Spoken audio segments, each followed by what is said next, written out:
Tudo bem, pessoal?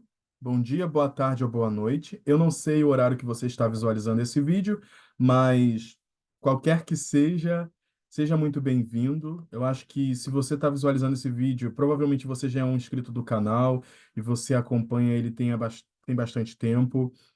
Primeiramente, queria agradecê-los pela confiança que vocês depositam nas informações que eu trago aqui e agradecer também pelas pessoas que me encontram na faculdade de Direito, a qual eu estudo, ou muitas das vezes nas festas que a minha faculdade promove, e vocês vêm de outros lugares da USP, né?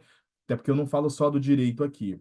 Então, eu queria agradecer primeiramente pelo feedback positivo de vocês, porque o objetivo que eu tinha para com esse canal ele foi cumprido faz 4 anos, ou 5 anos, já que eu comecei em 2020, né? E eu queria agradecê-los por essa companhia, por essa confiança, e eu fico muito feliz em saber que o objetivo ele foi cumprido, que foi atingir as pessoas que desejam entrar na faculdade de Direito, que desejam entrar na USP e vê-las realizando o sonho de vocês, é como se fosse eu realizando o meu sonho novamente. Então, eu sou porque somos, né? Sobretudo quando eu sei que as pessoas vêm de onde eu vim, né? Vêm de um lugar ou um não lugar, onde a gente não pertencia ou a gente não tinha pretensão de alcançar, mas alguém falou disso, alguém nos incentivou, alguém disse, é possível, alguém disse, vai lá, alguém disse, faça, alguém disse, tem isso, alguém disse, tem aquilo. E a gente seguiu o que esse alguém disse e a gente conseguiu. Ah, Hoje, com este vídeo, eu venho aqui então dizer, vocês já viram provavelmente o último que eu postei, que eu passei na OAB, o meu plano, que era entrar lá em 2020 em Direito, deu certo, e para finalizar essa carreira ou esse processo do tornar-se advogado, a gente tem que coroar este momento de 5 anos de faculdade, passando pela primeira e a segunda fase da OAB, e felizmente isso deu certo para mim, fiquei muito feliz. E como vocês me conhecem, eu não retenho conhecimento. Acho que não é da minha índole, nunca foi. Conseguir o meu, se o meu tá ganho, que se dane o outro. Nunca foi da minha índole esse tipo de pensamento. Então, este vídeo também é para compartilhar com vocês os caminhos que eu percorri para chegar até aqui, para chegar até a aprovação na OAB, e para aquelas pessoas que também passarão por este percurso. Eu sou da 193, então vai vir gente da 194, 195, 96, e vai chegar o momento delas, e muitas dessas pessoas não vão fazer cursinho para a segunda fase para tentar passar. Vão fazer por conta própria, porque se dedicam, porque querem, porque não podem muitas das vezes custear um cursinho bom porque é caro. Então, o objetivo deste vídeo é justamente mostrar para vocês o caminho para passar na segunda fase. A primeira fase eu não tenho muita pretensão de falar, até porque a primeira fase ela é relativamente tranquila. Se você levou a faculdade como deve ser levada, né? Direito, ok. E se você também estudar pelo menos um mês antes pelas videoaulas dos cursinhos, né? Que dão aulas de revisão, véspera, a semana do advogado, 15 dias antes da OAB, então um, eles fazem essas revisões, dão aulas, né, toda a semana, de segunda a domingo. Então você consegue pegar tudo que você estudou também na faculdade. Foi o que aconteceu comigo. Então eu voltei do intercâmbio, não tinha tempo para fazer cursinho, estudar. Eu tinha 15 dias para estudar para a primeira fase do exame 41. E eu fui no canal do Estratégia OAB, eu fui no canal do CEISC, eu fui no canal do Vida do Vício de uma Estudante, e vi todas as aulas deles, né, dessas semanas. E também fiz o OAB de bolso, comprei o appzinho lá, né, comprei um mês e fiquei fazendo as questões, assim, respondendo na hora de dormir mesmo. Não tinha nada muito assim bitolado, não. E deu certo. Aqui neste canal, nesses vídeos, os próximos vídeos, eu tenho por pretensão passar para vocês a, as dicas de identificação de peça para constitucional. que foi a especialidade que eu escolhi, tá bom? Então, aqui é para o público majoritariamente que quer fazer ou prestar por uma das áreas que são consideradas, né, mais fáceis. A constitucional, trabalhista, que o pessoal diz. Eu acredito que a constitucional é muito mais fácil porque nós temos apenas dois modelos de, de peça, apesar de ter 13 na verdade, nós temos 13 modelos de peça e dois modelos de petição. Então, esses 13 modelos vão ser subdivididos em ou modelo de petição inicial ou modelo de recurso. Então, dos 13, 10 petição inicial e 3 recursos, né? Recurso extraordinário, recurso ordinário e recurso especial, que é muito difícil de cair em constitucional, mas possa ser que caia. Ahn, então, este vídeo primeiro é para mostrar para vocês que eu passei. Vou mostrar para vocês como eu acertei a minha peça, tá? Então, eu tive uma nota relativamente boa, excelente, né, no fim do dia, porque foi 8,65.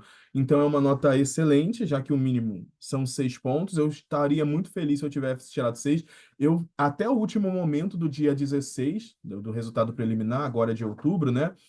Até o último momento, eu ficava tremendo, achando que eu não tinha passado, porque eu errei tal coisa, faltou falar disso, e no fim do dia, a correção da OAB foi menos rigorosa do que a que eu fazia quando eu estava treinando, né? Quando retornavam os meus simulados. Então, no fim do dia, treinem, façam, errem, porque aí você acaba levando esse medo de errar, essa rigorosidade de se cobrar, fazer dentro dos parâmetros para a prova. E aí o resultado não vai ser outro que não uma aprovação, tá? Então, aqui, para as pessoas que pretendem fazer em constitucional, este vídeo serve, tá bom? E então eu vou fazer o quê? Eu vou reproduzir a minha tela com vocês, né, para apresentar para vocês o meu espelho de correção, foi que a FGV retornou, para vocês verem os pontos que eu acertei, e depois eu também vou mostrar para vocês a minha peça mesmo, né? Tanto a peça quanto as questões, dizer onde eu errei, por que eu errei. Porque aí também tem aquela questão, leia e releia. E eu, Edivan, eu sou muito ansioso. Então, eu já vou respondendo e aquilo ali eu tomo como verdade. Então, eu tenho que acalmar meu coração, respirar e depois retornar. Ok, é isso. Tá, depois volta lá e vê se é isso mesmo. Então, foi isso que fez eu errar uma das questões. Eu vou mostrar aqui para vocês, então, eu vou reproduzir a minha tela, vou compartilhar aqui com vocês. Share screen, tá? Eu acho que vocês estão vendo aí. Esse aqui é o Pipoquinha, para quem não conhece, é meu cachorrito. Ah, tá, eu acho que tá aqui. Que vai acontecer? Aqui é a página, né, do exame 41 da OAB, que foi o que eu fiz, e o que. FGV, conhecimento. E o que acontece? Ah, eu vou apresentar para vocês aqui o meu espelho individual de prova. Eu fiz o exame 41, tá? A segunda fase, claro, porque senão não teria sido aprovado. E aí, como vocês podem ver, essa aqui foi a minha nota, 8,65, situação aprovado. Como eu falei, esse vídeo vai interessar quem quer fazer constitucional, tá? Aqui tá os pontos, né, que eram mandatários, que eram mandatório estar presente na minha prova escrita. E ele vai dar o valor, se você colocou a informação. Então, né, a peça tem que ser endereçada para algum tribunal. Então, eu enderecei corretamente ao ministro-presidente do Supremo Tribunal Federal, e aí varia qual é o tipo de peça que ele está pedindo. Se for um mandado de segurança, talvez não seja aqui para o Tribunal Federal. Depende da parte do legitimado passivo que está lá, né? Do impetrado. Então, se eu estou impetrando contra, sei lá, um presidente da República, eu tenho que verificar qual é o órgão dentro do requisito lá do artigo 5º, do artigo 103 ou do artigo 102 105 da Constituição, verificar quem é o legitimado para receber. Então, vai variar. Como no caso do meu exame 41, a peça foi uma ação declaratória, de constitucionalidade, o, a competência ela vai para o ministro, ela vai para o STF. Então, consequentemente, qualquer petição deve ser encaminhada para o presidente ou vice-presidente. E aí, o ministro-presidente do Supremo Tribunal Federal, acertei, eles vão aqui me pontuar, tá? Da legitimidade ativa, que é algo que sempre tem que ter nas nossas peças, isso aí a gente vai ver com o tempo. Eu já preparei os vídeos, depois eu vou soltando aos poucos aqui no canal. Então vai ser uma série talvez de, sei lá, 6 vídeos, 8 vídeos, ensinando a vocês como diferenciar as peças, né? Como diferenciar um mandado de injunção de uma ação declaratória de uma ação direta de inconstitucionalidade por omissão, que são parecidos, mas tem questões ali que divergem e você tem que saber quando cabe um, quando não cabe, tá? Então, eu acertei a legitimidade ativa, 2 pontos. Devem ser indicados na petição os artigos da lei. Então, havia uma lei nesse meu exame que estavam questionando os artigos 1º a 3º da Lei XX. Então, a gente tem que mencionar isso lá, enfim, ao longo da peça. Mencionou? Levou 0,10. Então, aqui vocês podem ver, eu não vou ler tudo não, porque a gente vai ver mais à frente. É, então, vocês veem que tinham requisitos. Se esses requisitos foram colocados na minha peça, ele vai lá e vai espelhar e vai me dar esse ponto, essa pontuação. Então, fundamento do mérito, citar qual é o artigo que estava sendo questionado e onde ele encontrava a guarida. Ó, o artigo 1º na minha peça, ele era constitucional perante o artigo 218. O artigo 2º que questionaram também, ele era constitucional perante o artigo 219-A da Constituição Federal. O artigo 3º também foi questionado, ele encontrava guarida, na Constituição Federal, no artigo 219, parágrafo único. Então, é isso. Essa aqui é a parte que mais pontua. E como vocês podem ver, eu errei porque eu não coloquei a. Eu esqueci de colocar o artigo 3º. Eu peguei a minha peça, fiz o esboço, né, o rascunho, coloquei as informações, eu vi lá o artigo 3º, ele falava sobre os criadores de invenções, né? Alguma coisa de invenções, as pessoas que inventavam, inventiva, com essa capacidade inventiva. Eu vi, estava lá no parágrafo único e eu falei comigo, tem que botar isso daqui. Quando eu fui passar para a peça principal, né, o definitiva, eu não coloquei. E aí, qual foi o resultado? Não ter sido pontuado. 0,5. Então, eu fiquei 0,5, eu não pontuei aqui, e se eu não tivesse esquecido de ter colocado o artigo 3º e a sua constitucionalidade no artigo 219, parágrafo único da Constituição, eu levaria os 5 pontos da peça. Portanto, vocês podem ver aqui embaixo, ó, a minha peça que valia 4 pontos, eu tirei 4,5. Realmente, só por causa da falta, porque eu esqueci o artigo, de espelhar, né? Dizer que o artigo 3º era constitucional e que ele era constitucional perante o artigo 219, parágrafo único. Então, atentem-se sempre a explicar cada ponto que eles estão questionando lá, ou que está sendo, colocado em questão, tá? É basicamente isso. Então, a sua prova ela vai ter então 2 partes. A primeira é a sua peça, que você vai ter que adivinhar, e a segunda parte são questões. Então, são 4 questões, geralmente questões com A, B, né? Uma questão, a número 1, com a letra, com um questionamento A e B, uma pergunta A e B. E assim por diante, mas tiveram outros exames que eles já chegaram a perguntar com 3 nos anteriores, tá? Então, cada questão vai valer 1,25, então Tá aqui, ó. Na primeira questão eu tirei 1,25, na segunda 1,15, porque provavelmente eu esqueci aqui o artigo. Na verdade, eu não esqueci, eu coloquei o artigo errado. Aqui era o artigo 48, inciso 12. Na hora de escrever, que eu estava escrevendo rápido, eu botei artigo 49 da Constituição Federal. Então prestem atenção. Ah, aqui eu levei 0,60 porque eu errei a questão B.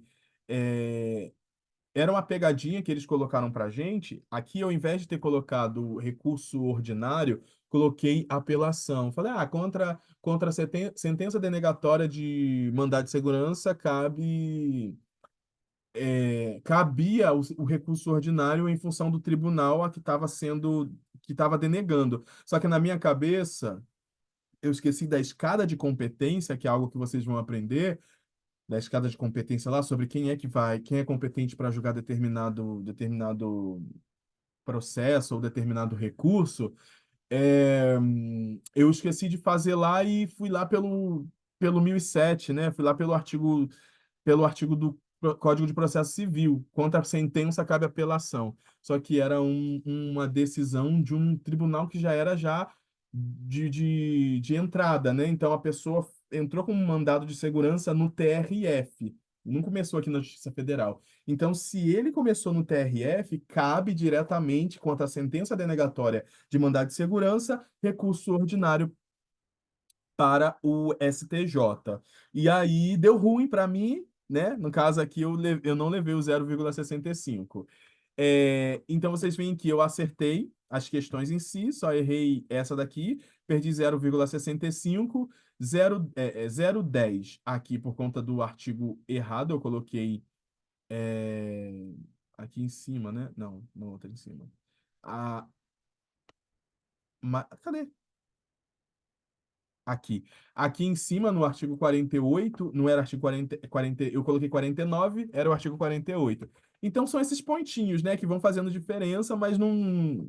O importante é você pegar o essencial. Saiba, gente, que o ponto aqui não importe muito aqui para o fundamento, né, o dispositivo. Porque o dispositivo vale 0,10. Você tem que pegar a razão da resposta, né? Que é o fundamento maior. Se cabe ou não cabe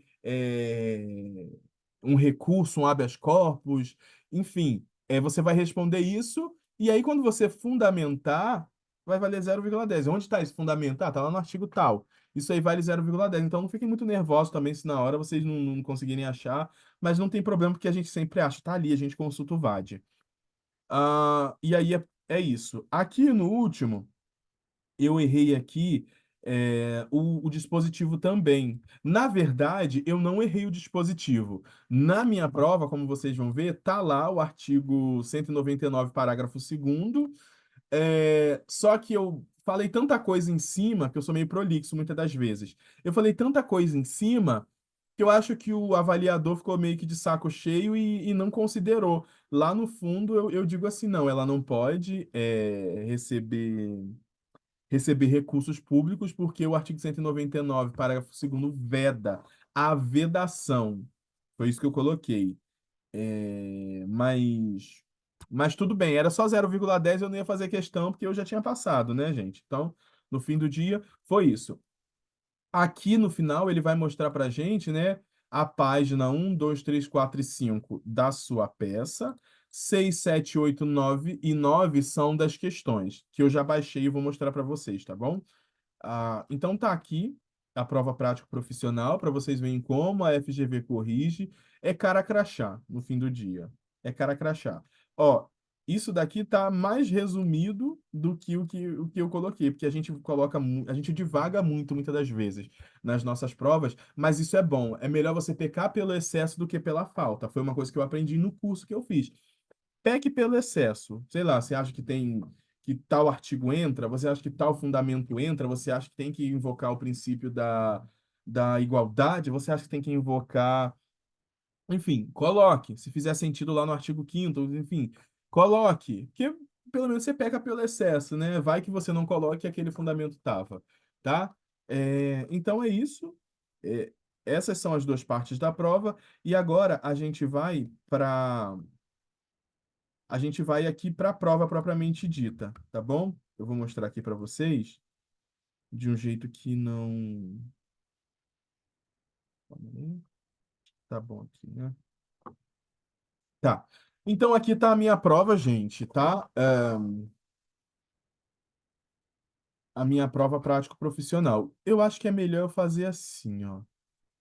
Eu vou jogar a questão que a FGV colocou, para que vocês entendam, para que faça sentido, na verdade, né? Cadê o direito constitucional? Para que faça sentido vocês verem a minha resposta. Tá aqui, ó. Essa aqui foi a peça prático profissional, tá? Então ele deu um questionamento para a gente que havia diversas instituições de ensino brasileiras uniram esforços para o desenvolvimento científico do país, o que acarretaria benefícios não só no plano econômico, como também no ambiente social. Como fruto desse movimento, foi submetido à apreciação do presidente da República um anteprojeto de lei que veio a ser apresentado ao Poder Legislativo e deu origem à Lei número XX. Nos termos do artigo 1º, e aqui está o ponto, tá?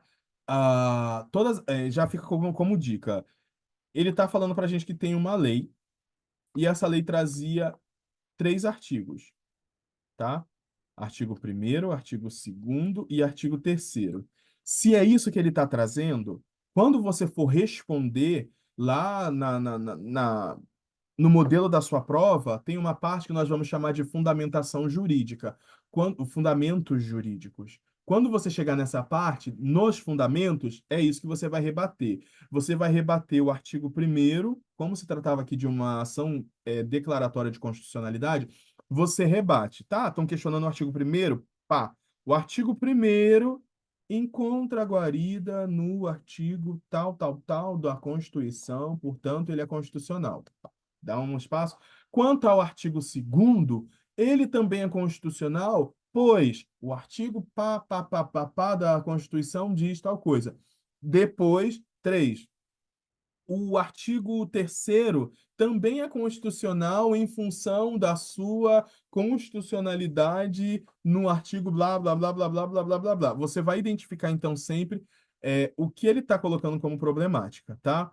Então, tinha essa lei que foi levada à apreciação do presidente da República, virou um anteprojeto de lei e foi apresentado ao Poder Legislativo. Essa parte aí, ó, Poder Legislativo é a casa que faz as leis. Então, a gente presume que essa lei passou por todo o processo legislativo de formação das leis. Então, tem sempre dentro do direito constitucional que as leis gozam de presunção de legitimidade, tá? Ou legalidade. E aí, aqui eu já matava dizendo que, ó, a lei é constitucional, então vou seguir. E realmente, a gente não pode nem presumir nada que não é. Só presume-se que é. É, a menos que ele te dê informação no texto que de fato mostre que não é, tá? E aqui o que aconteceu? As pessoas estavam questionando, né? As empresas do setor financeiro estavam questionando que a lei, por ter sido aprovada de forma ordinária, obedeceu um quórum de lei ordinária. E eles questionaram que essa norma, por se tratar de ciência, tecnologia, ela não poderia ter sido veiculada em lei ordinária. Deveriam ter sido veiculadas em lei complementar. Aí questionaram também a isonomia, né?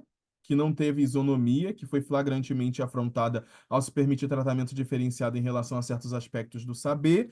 E, como eu vou mostrar lá na minha prova, eu identifiquei, vendo lá no VAD, tá tudo no VAD, tá? Vendo lá no VAD que a própria legislação, dentro dos artigos que permitem o incentivo, né, o investimento para desenvolvimento científico do país, permitia a destinação de recursos e ele comentava que uma legislação geral ela viria disciplinar acerca de como se daria isso. Então, a isonomia não poderia ter sido trazida aqui como uma problemática. Então, não houve tratamento diferenciado a certos aspectos do saber, porque a própria legislação ou a própria Constituição deu uma norma programática. Então, ó, tem uma norma programática lá dizendo que tem que ser tem que ser feita uma lei ordinária, é, falando sobre tal coisa, né? Dizendo como vai se dar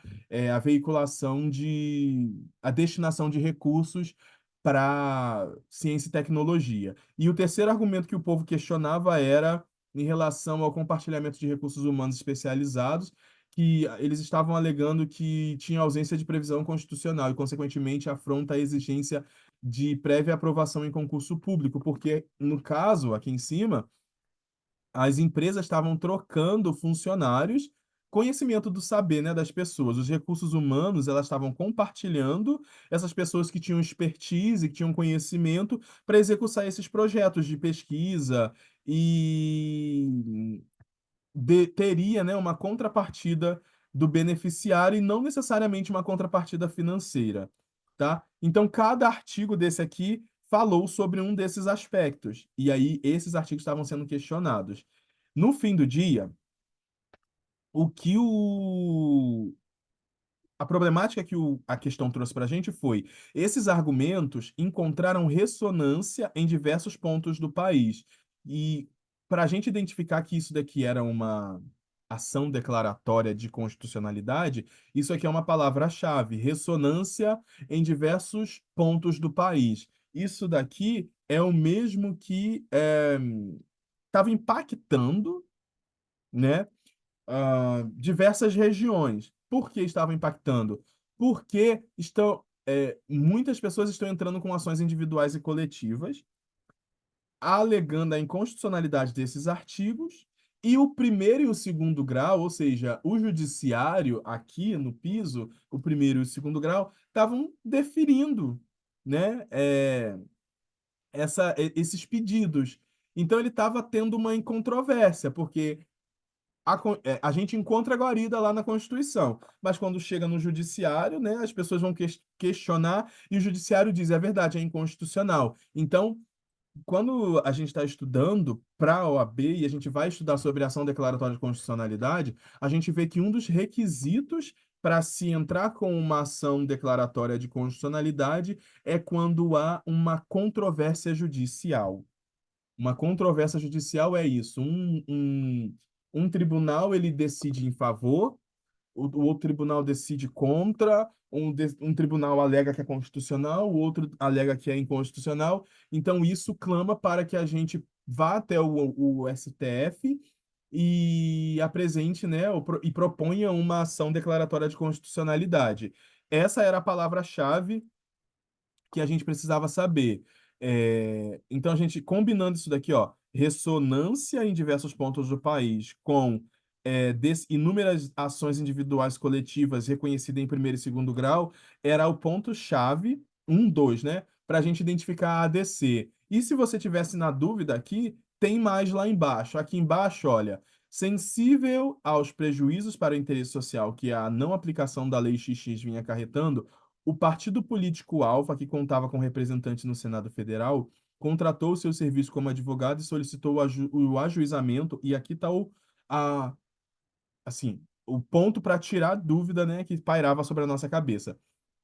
Contratou os seus serviços como advogado e solicitou o ajuizamento da ação constitucional cabível com o objetivo de que fosse requerido o reconhecimento da plena compatibilidade da Lei XX com a Constituição.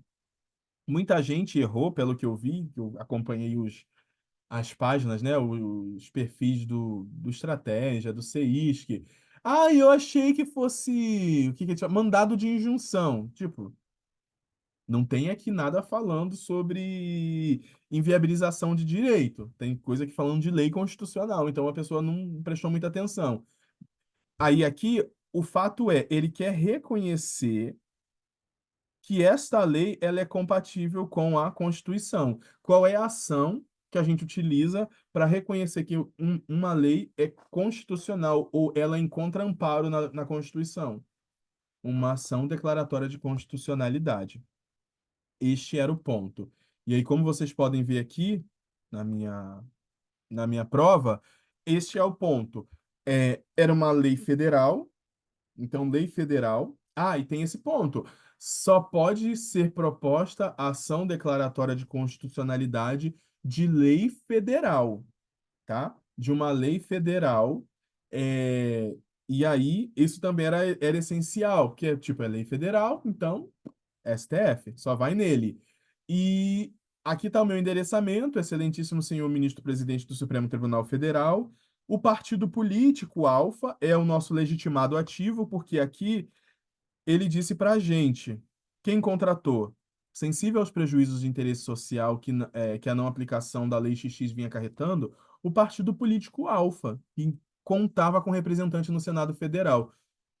O partido político alfa, nesse caso, ele é o que nós chamamos de legitimado ativo. O legitimado ativo é aquele que pode propor uma ação. E esse legitimado ativo a gente vai encontrar no 103 da Constituição, tá? Lá no artigo 103 da Constituição, ele vem disciplinando quais são os legitimados. Espera aí, para não cometer a gafe. 103, Constituição Federal.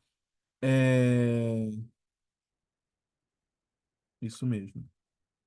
Quais são as partes legitimadas para propor qualquer ação declaratória de constitucionalidade e de inconstitucionalidade perante o STF. E aí ele era legitimado perante o artigo 103, inciso 8º. Tá aqui e o que a gente chama de partido político com representação no Congresso Nacional. Quando a gente fala com representação no Congresso Nacional, significa que, vocês vão aprender também, ele precisa ter representante ou no Congresso, né? Ele tem que ter pelo menos um deputado federal ou um senador. Lembrando que a nossa casa que o Congresso Nacional ele é formado por duas casas, né? Lembra a Câmara dos Lordes, que a gente aprende do direito inglês? Tem a Câmara Alta e a Baixa. Só que no nosso modelo de república, né, que é federativa, a gente pegou o quê? A gente tem o representante do povo. Os representantes do povo, então, nós temos como os deputados federais, tem uma representação, e o representante dos estados. Então, o representante de São Paulo, a Câmara Alta, vão ser os senadores. Então, o Senado ele não representa a gente, o Senado representa o Estado, o interesse do Estado. E os deputados, eles federais, eles representam o interesse, então, dos eleitores, tá bom?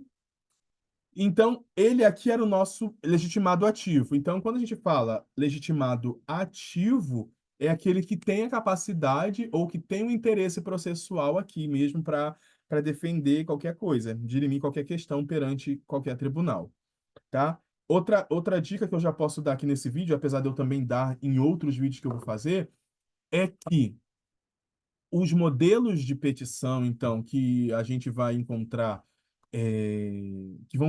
vão se enquadrar nesse modelo aqui de petição inicial são ADC, ADI, ADO, ADPF, também ação popular, ação civil pública, ahn, habeas corpus, habeas data, mandado de segurança, mandado de injunção. Então, esses são todos os modelos de. São os modelos de peça. Ah, também tem a reclamação. Reclamação constitucional. Reclamação constitucional. Constitucional. Esses aqui, gente, são os modelos de. São as peças que vão ter esse mesmo modelo que eu fiz aqui, tá? Então, eu fiz esse modelo aqui de petição inicial, tá bom? Todas essas ações aqui, a ação direta, a ação direta, ação declaratória de constitucionalidade, ação declaratória de inconstitucionalidade, ação direta, eita, ADC, ação declaratória de constitucionalidade. ADI, ação direta de inconstitucionalidade, ou seja, não é igual à Constituição, não tem amparo na Constituição, pode declarar que é inconstitucional, portanto, retirar. ADO, ação direta de inconstitucionalidade por omissão. Omissão quer dizer o quê? Tem uma diretiva da Constituição Federal, o Congresso ele tem que fazer uma lei regulando determinado direito, e geralmente são os direitos do artigo 6º e 7º, que são os direitos sociais. É, e, o, e o Congresso não faz. Ele fica lá assim, ó, "Oh, tô nem aí, tô nem aí." E aí a gente pode, se isso estiver prejudicando, né, as pessoas, prejudicando o exercício do direito deles há, sei lá, 20 anos. Geralmente essa é a dica que a OAB dá. Determinado artigo da Constituição disciplina o direito de greve dos servidores públicos, mas está condicionado a uma lei federal que possa regulá-lo. Aí já se passou 15 anos e até o momento não houve tal regulação. Determinado servidor público precisa, enfim, ele vai te dar isso e aí você vai identificar que tem uma inércia do poder do Congresso Nacional para legislar sobre determinada coisa. E aí você vai lá e identifica que é uma ação direta de inconstitucionalidade por omissão. A DPF, por sua vez, a ação de descumprimento, a ação de descumprimento de preceito fundamental é o quê? Nós temos, então, aqui algumas questões. Na ação de descumprimento de preceito fundamental, na ação não, é a arguição, olha aí, ó. Na arguição de descumprimento de preceito fundamental, nós temos legislações que podem ser antes da Constituição e que não vão ao encontro, geralmente lei federal, que é anterior à Constituição, e que agora a gente foi fazer determinada coisa e identificou que ela está indo contra a Constituição. Então, nós temos uma arguição de descumprimento de preceito fundamental, tanto lei federal, quanto uma lei estadual que não reproduziu uma norma programática, e mesmo uma lei orgânica, que são as leis orgânicas municipais. Leis orgânicas municipais, tanto antes da Constituição de 88, como posterior à Constituição de 88, não se enquadram nos quesitos da ADC, ADI e ADO. Só pode propor a DPF.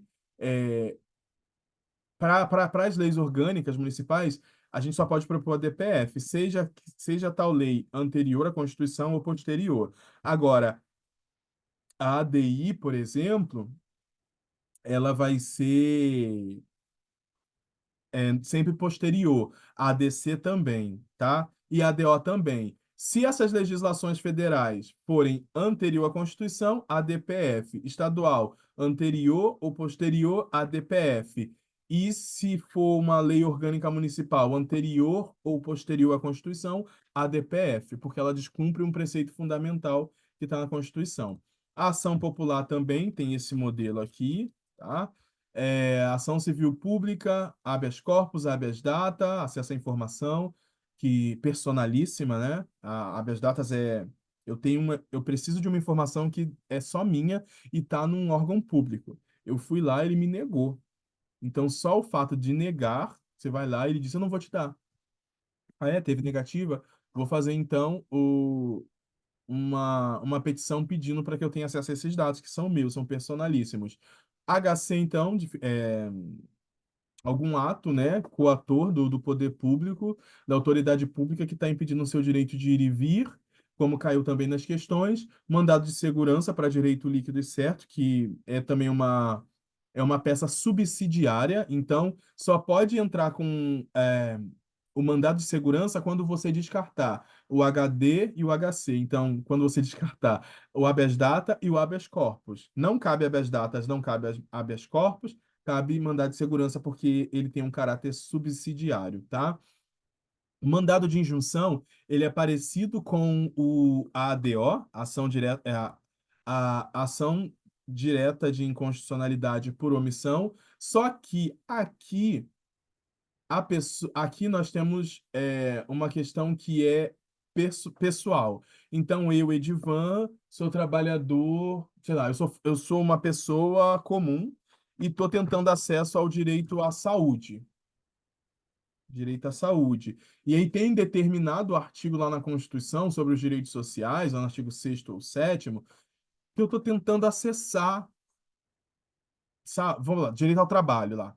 Tem lá e eu não consigo. Então, tem uma norma programática, tem uma legislação dizendo que eu tenho direito a essa, a esse, eu tenho direito direito a esse direito. É um direito meu ter acesso ao trabalho. E aí eu não estou conseguindo porque não houve uma lei que fizesse a regulamentação desse tipo de benefício, né? De garantia. Essa é a palavra, garantia constitucional. Que fizesse a garantia dessa, que me permitisse o exercício dessa garantia constitucional. E isso tá fazendo o quê? Isso está inviabilizando. E o inviabilizar é a palavra-chave para a gente identificar que é um mandado de injunção quando cair lá no caso que a OAB for dar. Ah, determinada lei a Constituição Federal promulgou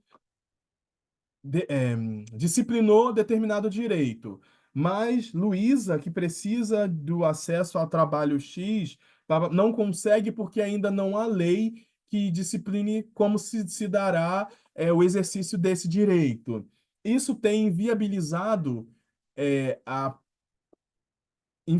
com que Luísa consiga ir a determinado lugar. É só um exemplo assim besta, assim bem aberto, para mostrar para vocês que quando a gente fala de mandado de injunção, é um direito que está na Constituição, geralmente nos artigos 6º e 7º, e é um direito social que alguém vai tentar exercer, só que não consegue porque não tem lei. E na prática, aqui embaixo, no dia a dia, ela não está conseguindo por omissão de quem deveria fazer a lei.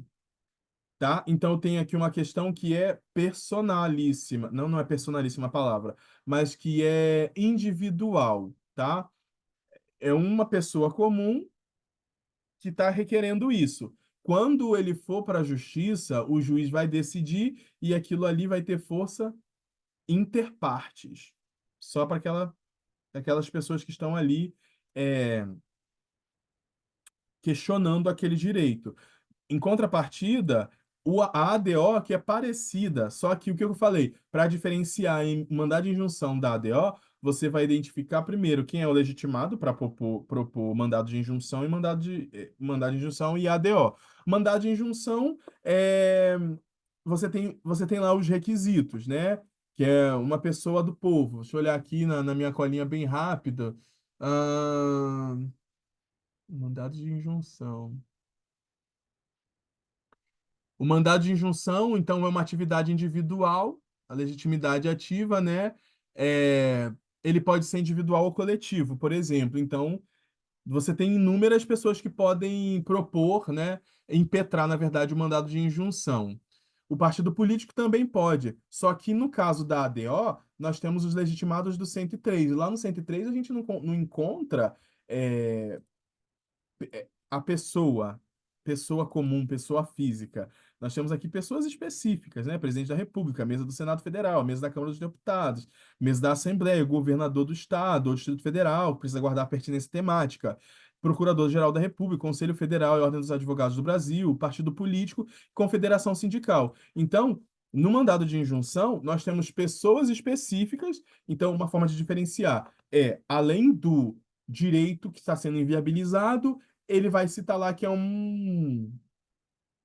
uma pessoa comum, que é um cidadão, por exemplo. Fulano de tal, que é agricultor. Já na ADO, ele já vai dizer que essa pessoa, a pessoa pode até representar um grupo. E aí vai ser o caso da confederação sindical ou entidade de classe. Então é isso que vai fazer a diferença na ADO e no mandado de injunção. Na ADO, você pode ter partido político, você pode ter OAB, você pode ter é, a entidade de classe, tá? E no mandado de injunção, você vai ter uma pessoa comum. Então, é só inter partes. Já a ADO, o tribunal ele pode decidir um efeito erga omnes, ou então ele decidir aquela questão do ex tunc, ex nunc, e aí vai depender do caso prático e conforme você vai olhar também a legislação, né? Tem as leis da ADI, da ADO, da ADC, da DPF, tá? Então, vamos lá para o meu coisa aqui, que a gente vagou muito. A reclamação constitucional, por último, então, a reclamação constitucional é quando você tem uma lei, na verdade, quando você tem uma decisão do órgão superior, geralmente o STF, e chega aqui embaixo, o juiz não cumpre. Você tá lá, entrou com um processo, sei lá, um mandado de segurança, entrou com alguma ação no primeiro grau, o juiz não cumpriu a decisão que já foi exarada lá pelo STF há muito tempo e ele insiste em não cumprir. Você pode ir direto até o STF com uma reclamação constitucional, porque ele tá descumprindo não só a ordem do constitucional, mas desafiando a autoridade, né? É, do STF. E aí, ah, esse é o modelo, para a gente já terminar também. Ficou assim: o excelentíssimo senhor ministro-presidente do Supremo Tribunal Federal, partido político alfa, que é o nosso legitimado ativo, você tem sempre que colocar, então, partido político e você vai fazer a qualificação desse partido. E a qualificação é mandatória porque ela está no CPC. Ai, Edivan, que inferno, como é que eu vou lembrar essa parada aí de como vai ser é, de como vai ser a qualificação. Gente, se vocês não souberem como que é o modelo da coisa, tá aqui também no dia. Como é o modelo como é o modelo da petição inicial, ele tá aqui, que já fala pra gente, ó. Então, a petição inicial indicará o juiz a que é dirigida. Qual o juízo? Tá aqui, ó. Eu segui o 319, ó. Excelentíssimo senhor ministro presidente do Supremo Tribunal Federal. Esse é o juízo. Se não fosse o STF, seria qual? Excelentíssimo senhor juiz federal. Excelentíssimo senhor desembargador federal. Esse é o juízo. Ou apenas, a gente pode escrever também ao juízo. Não precisa colocar o excelentíssimo, que é como os cursinhos nos ensinam, né? Dizendo que aqui não tá, aqui está dizendo que é para indicar o juízo. Então, muitas das vezes, quando eu estava fazendo os meus simulados, eu não colocava excelentíssimo, eu colocava ao juízo. Ao juízo federal da comarca, ou da. Federal é subseção, né? Federal da subseção da lá, lá, lá, do município tal. Então aqui ele está dizendo, ó, os nomes, os prenomes, estado civil e blá, blá, blá, blá, a gente colocou aqui, ó, o nome, ó, partido político alvo, endereço residencial, domicílio, representação no Senado Federal, vem, tá? E você tem que botar o fundamento. Onde é que está dizendo que esses caras podem propor, é, onde esses caras podem propor tal coisa. Aqui, o fundamento que eu coloquei, claro, tem que colocar os procuradores devidamente representados em contraguarida aqui, né, na Lei 9868, que é a própria lei da ADC, da ADI, enfim. Você vai colocar o nome da ação declaratória de constitucional, no caso da sua peça. A sua peça precisa, coloca ela de preferência em letras maiúsculas, né? Para poder já dar uma visualização para o seu corretor, para ele não ficar perdendo tempo caçando. Então, coloca e onde você encontra amparo. Olha, no meu caso, tem fulcro no artigo 1º da Lei 9868/99, artigo 102.1-A da Constituição Federal da República Brasileira de 88, pelos motivos que se seguem. Então, esse partido político que eu qualifiquei ele vai propor uma ação declaratória de constitucionalidade com base na lei aqui, que ele tem o direito de propor, por quais motivos? Esses motivos. E aí vem a segunda seção que o próprio 319 pede, dos fatos. Aqui, ó. Os fatos e os fundamentos jurídicos. Então, primeiro eu faço fato, tá aqui, ó. Fato. Os fundamentos jurídicos. Os fundamentos jurídicos do pedido, tá bom? Os fatos. Olha, tem um anteprojeto de lei que foi submetido à aprovação do presidente da República, posteriormente encaminhado ao Poder Legislativo, passou por todo o processo legislativo e resultou na Lei XX sobre alocação de recursos no projetos de inovação tecnológica, intercâmbio de recursos humanos e estabelecimento de incentivo creditício. Mas tal lei está sendo objeto de controvérsia, no caso aqui eu errei a palavra, é objeto de controvérsia. Mas isso, se você erra no português, se você não coloca ponto, eles não levam isso em consideração, tá? Inclusive, se você errar, você pode fazer um risco. Não é para rabiscar, é só fazer esse risquinho aqui simples, que eles falam, né? Um risco simples e continuar, tá?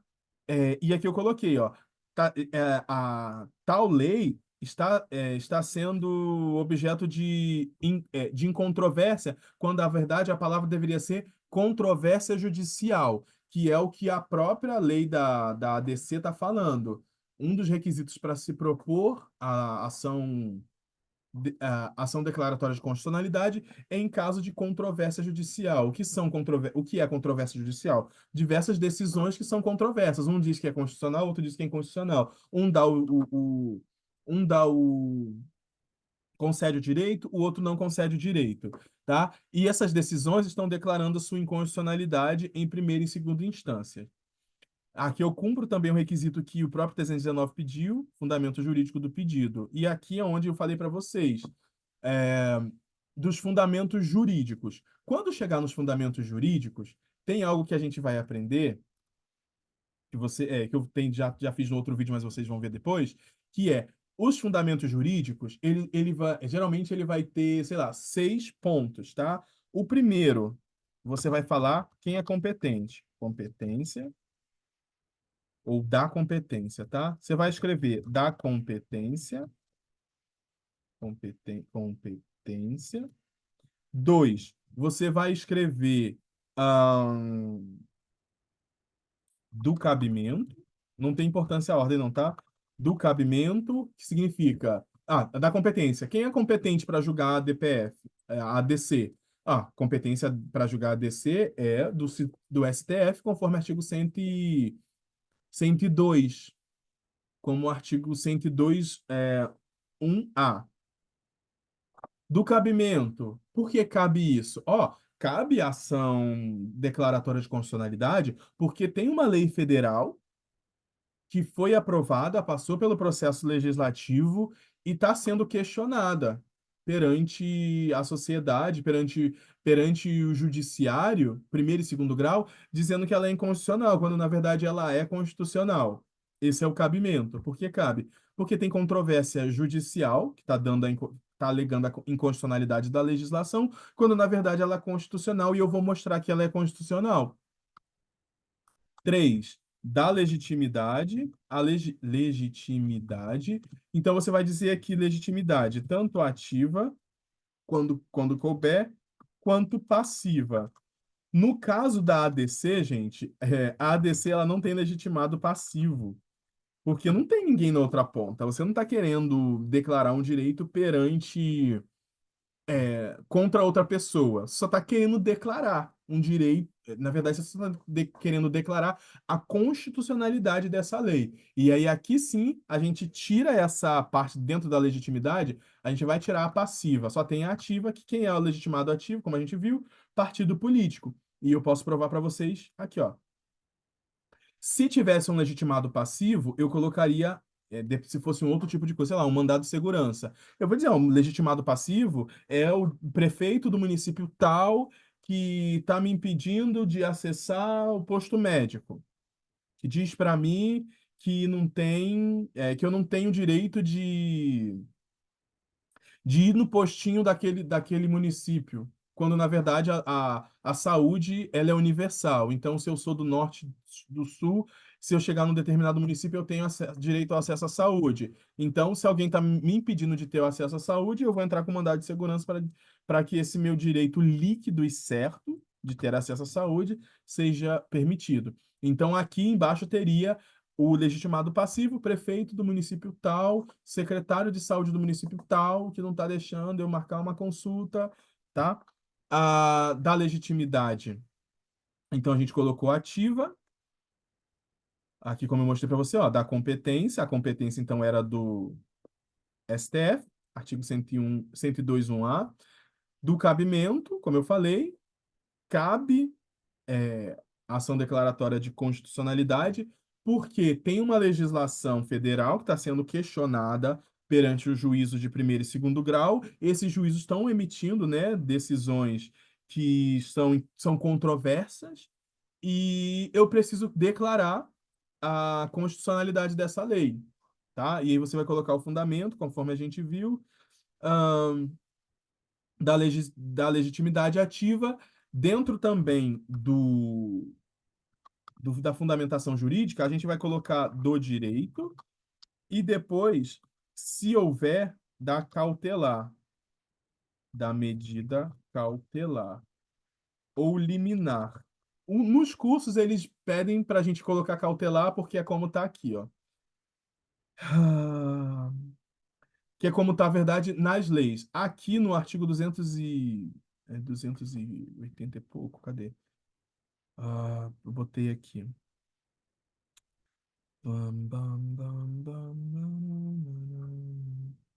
Lá no final eu coloquei. Na própria lei, na lei da ADC, ela fala medida cautelar. Então, por isso eu coloquei medida cautelar. Mas quando a gente vai no 287,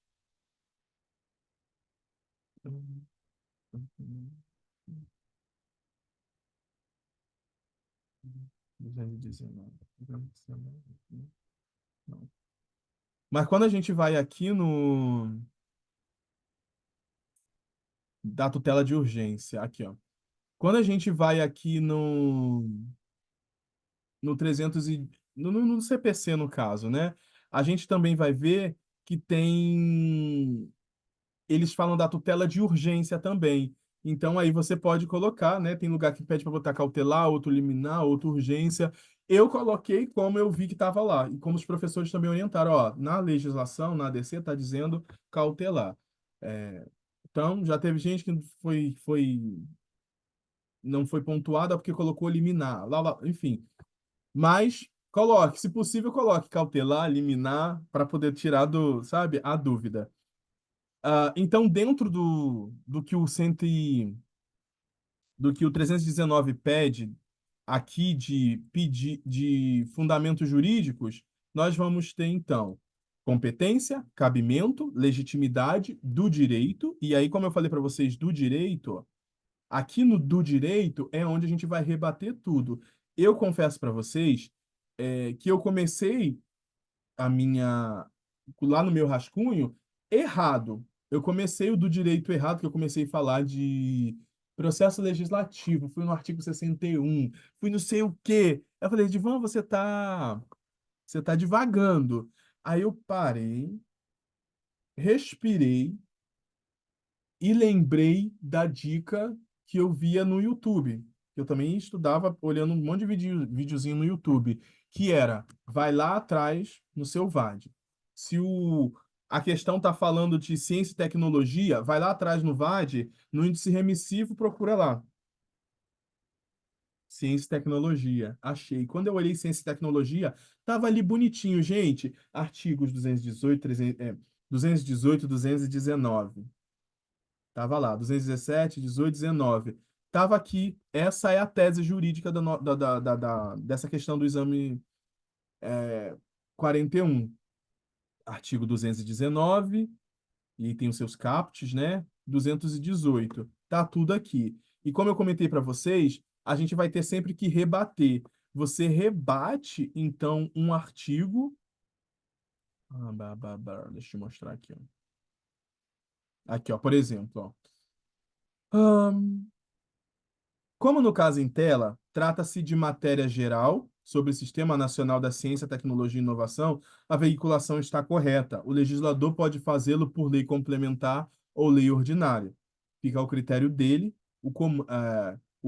Fica ao critério dele. O comando do artigo 219b, parágrafo primeiro diz: lei federal disporá sobre normas gerais. Portanto, pode ser por lei ordinária. E aqui o quê? Uma dica também para vocês, que caso caia alguma questão, nós temos a Constituição. Se a Constituição ela está dizendo lá num determinado artigo que uma lei vai dispor sobre determinado assunto, se ela disse que é lei complementar, só pode lei complementar, gente. Só pode lei complementar. Só que, se essa legislação, ou melhor, se a Constituição diz lei disporá, ou lei geral, ela deixou aberto, não foi? Lei geral disporá sobre determinado assunto, sobre a ciência e tecnologia. Então, se ela falou que uma lei geral vai dispor sobre ciência e tecnologia, o legislador pode fazer tanto por lei ordinária, que obedece a um quórum diferenciado, como por lei complementar. Ele que vai escolher, tá? E aí, aqui tem uma pegadinha. Preste atenção. Se a Constituição Federal disse assim: olha, vocês podem fazer uma lei federal geral regulando o direito de greve.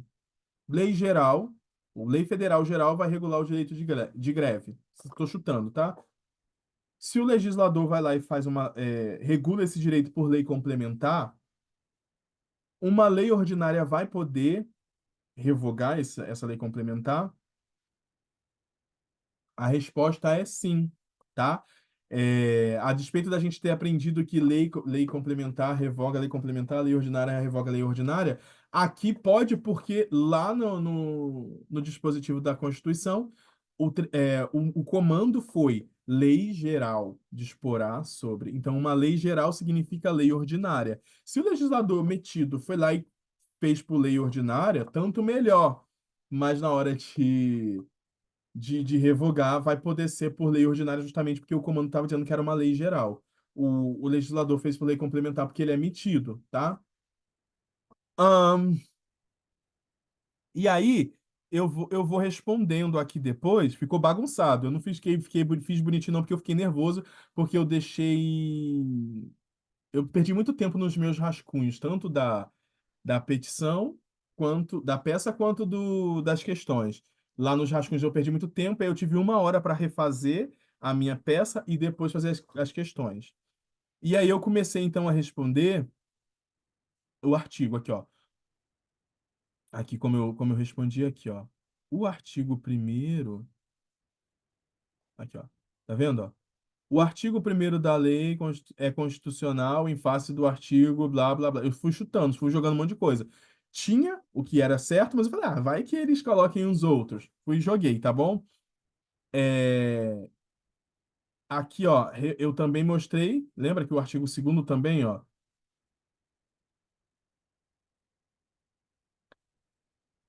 assim como, diante do artigo 18, pode ser alegada a constitucionalidade do artigo segundo da lei, havendo compatibilidade com o texto do artigo 218, parágrafos. Tá aqui, ó. Que autoriza, pois satisfaz interesse da União e o desenvolvimento econômico e tecnológico do país. Sendo assim, o artigo 18, 218 caput, do parágrafo primeiro ao sétimo, confirma a constitucionalidade dos artigos 1, 2 e 3 da Lei XX. E aí aqui eu já estava jogando todos os artigos para que eles pontuassem, tá bom? Lembra que eu falei aquela questão do tratamento diferenciado? Eu coloquei aqui, ó. Não deve prosperar a alegação de tratamento diferenciado a certos setores do saber, pois a Constituição, no artigo 218, deixou claro que haverá promoção e incentivo ao desenvolvimento científico, pesquisa e capacitação científica e tecnológica, visando o desenvolvimento do país, o bem público e o progresso da ciência e tecnologia. Então, aqui o que a gente estava refutando, não pode ter tratamento diferenciado para outros setores do saber. Pode sim, porque a própria Constituição estava dizendo que era para fazer, tá bom? Basicamente foi isso, e como vocês viram, eu esqueci de falar do artigo 3º. Foi um erro meu, porque eu tinha visto no vade-mecum, lá na Constituição, só que na hora de passar para cá, na correria, porque eu estava perdendo tempo, passei já para as questões, tá? Dos pedidos, geralmente, a gente sempre pede para ser concedida a medida cautelar, suspendendo as decisões, no caso da ADC, anexar a cópia, que era a ADC, né, dos atos que eram questionados, os artigos. Sempre vai pedir um mérito, né? No mérito, seja declarada a constitucionalidade, seja concedido o mandado de segurança, alegando o direito líquido e certo. Você sempre vai pedir um mérito, tá bom? Anexar os comprovantes da controvérsia judicial também era mandatório aqui, no caso da ADC. Notificar, geralmente eles não pontuam, né? Mas tudo bem. Notificar o Procurador-Geral da República e anexar o instrumento de procuração também é algo que sempre deve entrar. E finalizar, fechar a peça com o valor da causa para fins processuais, local, data, advogado, OAB. Essa foi a nossa peça. Vou passar bem rápido para as questões, porque eu acho que esse vídeo já ficou grande. Em relação às questões, aqui ela estava fazendo. Também tem vídeo que eu acho que eu posso responder lá, qualquer coisa.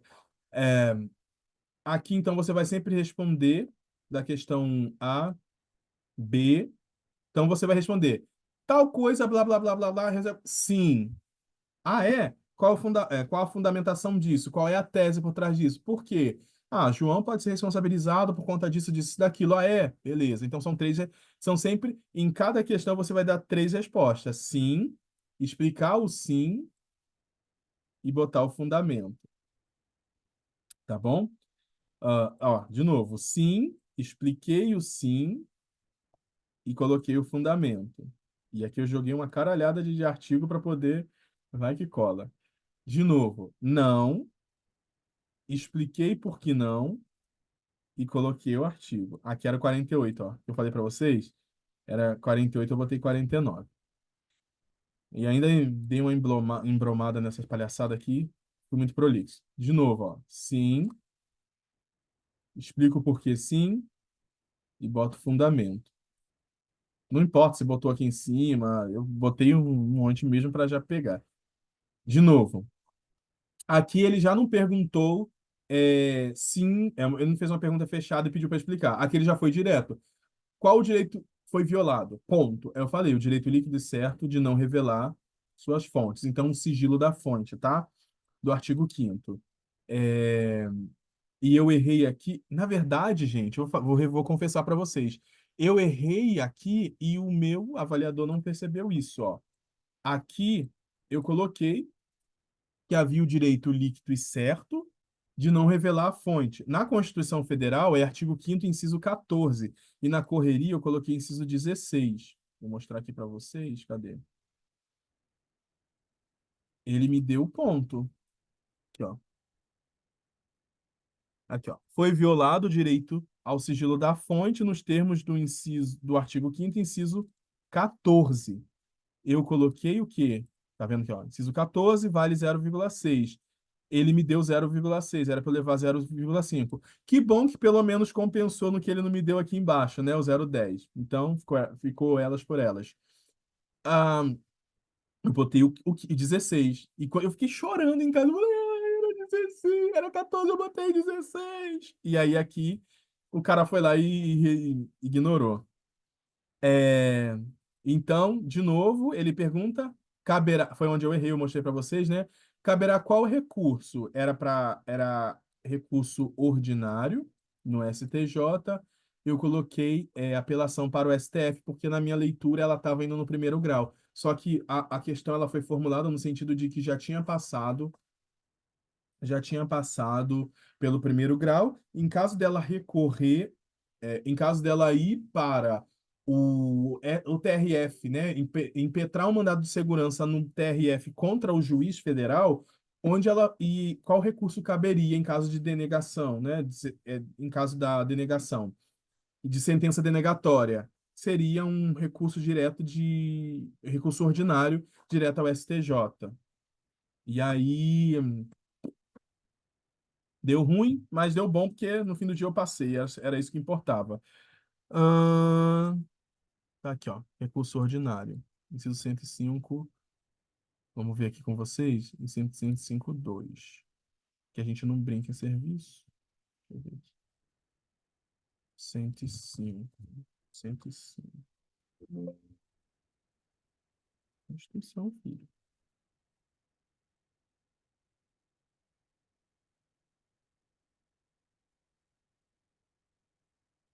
Ai, Jus. Esse site é uma benção.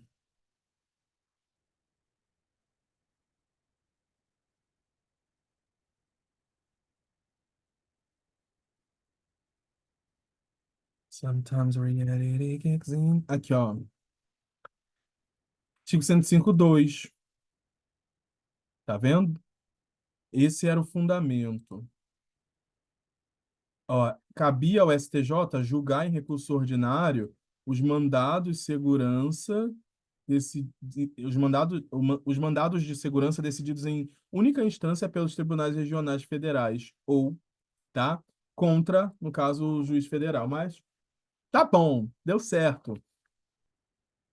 Finalizando a prova, tinha questão 4 que falava sobre se a iniciativa privada poderia trabalhar na saúde, né? Abrir hospital, oferecer serviços de saúde. Como a gente sabe, a saúde é complementar, a, a iniciativa privada, os hospitais particulares, privados, eles trabalham de forma complementar ao SUS. Então, sim, eles podem trabalhar, eles podem abrir qualquer tipo de hospital, com, sei lá, com fins lucrativos, sem fins lucrativos.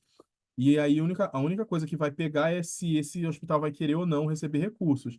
E como a gente sabia, é, eles não precisam de autorização. Ele perguntava se eles precisavam de autorização de algum, sei lá, de um órgão público para poder coisar. Não, no fim, não. Porque tem um princípio da livre concorrência na valorização do trabalho brômio na livre iniciativa privada. Então, esse era o fundamento, que o Brasil é fundado no valor social do trabalho. E também, ele encontrava aqui os fundamentos dele, em 199, é, ele perguntava se essa entidade poderia receber recursos públicos. E aí a resposta é não. Então, cadê? Eu não comecei com não aqui, né? Tá vendo? Não, aqui, ó. Ela não poderá obter recursos públicos conforme aqui era o fundamento. Cadê o 192? Aqui, ó. 199, parágrafo 2. No artigo 199, parágrafo 2, há vedação de repasse de recursos financeiros públicos a entidades com fins lucrativos. Se fosse sem fins lucrativos, no caso, quando o poder público ele quer fazer qualquer tipo de parceria, ele vai dar prioridade para as empresas, para as empresas, para os hospitais, né, ou as entidades sem fins lucrativos, tá? Tá aqui, ó. Apenas as filantrópicas, né? Ou filantrópicas ou sem fins lucrativos. E aí é isso. Essa foi a prova, o exame 41, que deu certo. Como eu mostrei para vocês. O vídeo ficou um pouquinho grande, tudo bem, mas é bom que a gente tá aqui aprovado, acabou. É bom que vocês visualizam esse vídeo e os próximos eu vou tratar mesmo sobre o assunto. O que é uma ADI, o que é uma ADC, qual a diferença entre a DO e MI, mandado de injunção, como fazer tal petição, essa petição que eu fiz, vai ficar mais bonitinha lá quando eu fizer com vocês nos outros vídeos, tá bom? Então é isso, muito obrigado mais uma vez, obrigado pela paciência de me ouvir. Espero que você esteja do outro lado também feliz, né, pela minha conquista. E certamente eu vou ficar muito feliz também quando vocês passarem, vocês mandarem mensagens dizendo passei, deu certo. Esforcem-se, insistam, tenham bom ânimo. No momento certo a vitória vai chegar. Pode ser na primeira tentativa, como eu fiz, pode ser na segunda, na terceira, na quarta. Tem casos de inúmeras pessoas fazendo, lá, sei lá, estava a 10ª vez. Cada pessoa tem o seu desenvolvimento, vai chegar no momento certo, não fique afobado, eu fiquei afobado, que Na minha realidade, eu não tinha condições de não passar. Primeiro porque eu paguei 300 e poucos da OAB, não consegui isenção, parcelei em 10 vezes para você terem. Estava tão ferrado, muito ferrado de grana, que eu parcelei minha OAB, estava lá em Lyon ainda, assim, com dinheiro assim, ó. Eu parcelei a minha OAB em 10 vezes, a minha primeira fase, né? A primeira fase, parcelei em 10 vezes. Não podia errar, eu tinha que passar. Passei. Chegou na segunda fase, comprei um curso, tive 2 meses para fazer esse cursinho, estudar e fazer as coisas, né? Fazer meus simulados. E deu certo. Então a gente tem que traçar uma meta e saber também que onde aperta, onde a água bate, tá? Mas também não pode ficar muito pressionado, não, tá bom? Se você tem possibilidade de estudar de boa, então faça, se dedique, não vai de qualquer forma para a prova, não. É muito triste a gente ficar frustrado porque não conseguiu. Então, eu acho que quem acredita sempre alcança, eu acredito nisso, mas eu acho que isso também é uma consequência do meu esforço. Foi uma consequência do meu esforço, eu me dediquei, Deus viu, e as pessoas também viram a minha dedicação, que eu abri mão de sair, abri mão de passar fim de semana com o povo, sair, sabe? E deu certo, tá? E eu espero que dê certo também. Espero não, vai dar certo para você, tá bom? Um beijo grande, vou postar esse vídeo e nas próximas também a gente vai se falando aí nos próximos vídeos ensinando a vocês, tá? De algumas dicas, dando algumas dicas do que estudar. Tchau, fiquem bem.